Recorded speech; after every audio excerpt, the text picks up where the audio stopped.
క్రైస్తలో ఈరోజు దేవుని యొక్క వాగ్దానము కీర్తనలో 63వ కీర్తన 7వ వచనం. నీవు నాకు సహాయుడు అయి ఉంటివి, నేను ఎక్కడ చాటిన శరణు వచ్చి ఉత్సాహధ్వని చేసేదాన్ని. దేవుడి వాక్యం నించుగాక ఆమె అనండి. భక్తుడు ఎంత గొప్ప మాట చెప్తున్నాడు.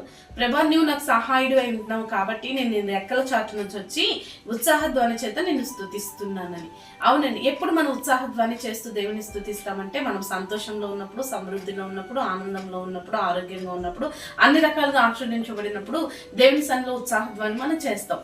భక్తుడు చెప్తున్నాడు, నీవు నాకు సహాయుడు అయి ఉంటివి గనక నేను నిన్నేం చేస్తున్నాను, ఉత్సాహధ్వనితో నేను స్తుతిస్తున్నాను, ఆరాధిస్తున్నాను, గణపరుస్తున్నానని. ఈ రోజు నువ్వు ఏ సహాయం కావాలని కృంగిపోతున్నావు, ఏ సహాయం అందలేదని భయపడుతున్నావో దేవుని సహాయం కోరుకో. నీ ప్రతి పరిస్థితిలో దేవుడు నీకు సహాయుడై ఉన్నాడు. అందుకే భక్తుడు చెప్తున్నాడు, నీవు నాకు సహాయుడుగా ఉంటివి గనుక నేను నిన్ను స్తుతిస్తున్నానని. నీ విషయంలో కూడా దేవుడు సహాయం చేసి గొప్ప దేవుడు అయి ఉన్నాడండి. కాబట్టి దేవుడి మీద ఆధారపడి ఏ సహాయం అయితే కావాలో దేవుడిని అడిగి దేవుడి ద్వారా గొప్ప సహాయం పొందుకొని నువ్వు కూడా ఉత్సాహధ్వనితో దేవుని స్తుతించి అటు రీతిగా దేవుడు ఉత్సాహధ్వని చేత దేవుని స్తుతించే స్థితి నీకు కలుగచేయను గాక ఆమేన్. ప్రార్థన చేసుకుందామండి. సకల ఆశీర్వాదాలకు కారణభూతులమైన మా ప్రియ పరలోక తండ్రి యొక్క ప్రార్థనలు చూసిన ప్రతి బిడ్డను కూడా మీరు జ్ఞాపకం చేసుకో.